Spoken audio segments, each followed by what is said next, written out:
வணக்கம் மக்களே. நேற்று நைட் தான் யூடியூப்பில் பார்த்தேன். இன்றைக்கி விஜய் சார் பதவி ஏற்கிறாருன்னு சொல்லிட்டு. அப்புறம் இன்றைக்கி மார்னிங் ஆஃபீஸில் தினத்தந்தி பேப்பரை ஓப்பன் பண்ணி பார்க்குறேன். திமுக ஆதரவுடன் அதிமுக ஆட்சின்னு சொல்லிட்டு ஆச்சரியக்குறி போட்டுருக்குறாங்க, கொஸ்டின் மார்க் போட்டுக்கிறாங்க.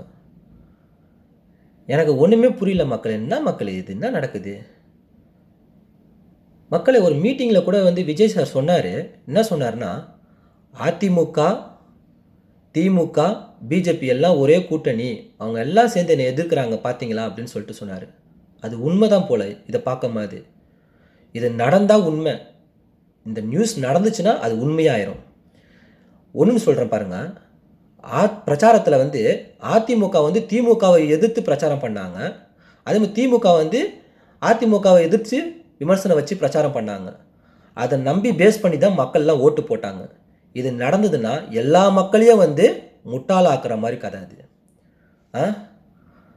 ரொம்ப கேவலமாக இருக்குது. நடந்துச்சுன்னா ரொம்ப கேவலமானது. திராவிடத்துக்கு ஒரு முற்றுப்புள்ளி வச்சிருவாங்க மக்கள். ஏன்னா எனக்கு அரசியல் அவ்வளோ இன்ட்ரெஸ்ட் கிடையாது. நானே அதை சொல்கிறேன்னா கண்டிப்பாக நடக்கும்.